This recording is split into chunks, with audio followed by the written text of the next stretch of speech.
네, 반갑습니다. 내과 전문의 이송주 원장입니다. 요즘에 대상포진에 걸리는 젊은 분들도 많아지고 계셔서 대상포진에 대해서 많이 궁금해들 하실 거고, 또 이미 알고 계시는 분들도 많이 계시다고 알고 있습니다. 대상포진이라는 것은 이제 수두 바이러스랑 친척인데요.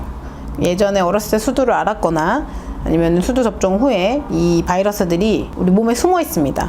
바리셀라라고 하는 바이러스의 일종인데, 얘가 우리 몸속에 신경절 안에 숨어 있다가 우리 숙주라고 하는 우리 사람이 몸이 컨디션이 약해지고 면역이 떨어지게 되면 얘네들이 기승을 부리는 거죠. 나타나게 되는데, 보통 신경절을 따라서 나타나기 때문에 띠를 두르듯이 피부병변이 나타나는 것이 특징입니다. 근데 이 대상포진은 꼭 이 체간에 보통 많이 나타나지만 여기뿐만 아니라 뭐 다른 부위에서도 얼마든지 나타날 수가 있어요. 특히 얼굴 쪽으로 나타나는 경우는 많이 위험할 수가 있기 때문에 그때는 반드시 치료가 필요하고요. 몸이 이렇게 그 부위가 따끔따끔하거나 쿡쿡 쑤시다든지 뭔가 이렇게 막 뻐근하게 아픈 뒤에 나타나는 피부 병변의 경우에는 반드시 대상포진을 의심해 보셔야 됩니다. 대상포진이 의심되는 병변이 있을 때는 반드시 병원을 가셔야 되는데, 왜냐면 그 약을 먹어야 돼요. 이 대상포진은 대부분의 바이러스들은 거의 다 굳이 항바이러스제를 먹을 필요가 없는데요. 유일하게 이 대상포진 경우에는 항바이러스제를 꼭 드셔야 돼요. 그러니까 단순포진 같은 경우에는 그 생식기 쪽에 생기는 감염의 경우에는 또 약을 먹어야 되고요. 그리고 대상포진의 경우는 꼭 항바이러스제를 이제 드셔야 되는데 3일 안에 드셔야 이 바이러스제의 의미가 있고 효과가 있기 때문에, 이런 대상포진이 의심될 때는 빠른 시일 내에 병원에 방문하셔서 항바이러스제를 드셔야 되고요. 그리고 신경통이라든지 통증이 굉장히 심한 경우들이 있어요. 그런 경우에는 그 진통제라든지 뭐 심하면 스테로이드제 같은 그런 약들을 같이 드셔야 하기 때문에 병원에서 약 처방을 받으셔야 되고요. 그리고 이 수포가 발생하는 부분에 대해서도 수포가 심한 경우에 뭐 칼라민 로션이라든지 연고 같은 걸 바르면 좀 증상 경감이나 병변이 좋아지는데 좀 빨리 도움을 얻을 수 있기 때문에 그런 연고 같은 것도 같이 사용을 하게 됩니다. 네, 그 대상포진 같은 경우는 한번 걸리면 이게 그때 낫는다고 해서 앞으로 안 생기지는 않거든요. 또 생길 수가 있어요. 그러니까 내가 몸이 컨디션이 약해지거나 면역력이 떨어지면 또 올라오거든요. 그래서 몸 관리를 잘 하는 것이 가장 중요한 예방법이고요. 근데 이제 대상포진의 또 무서운 점은 그 신경통 쪽으로의 합병증이 생길 수가 있습니다. 그래서 비가 오면 쑤신다는 이런 말이 있는 것처럼 대상포진 같은 경우도 병변은 올라오지 않더라도 그 예전에 대상포진 앓았던 그 부분이 쑤시고 아프고 이런 신경통 쪽이 생기실 수가 있어요. 그래서 이런 경우에는 또 신경통 쪽의 약을 좀 드셔야 될 수가 있습니다.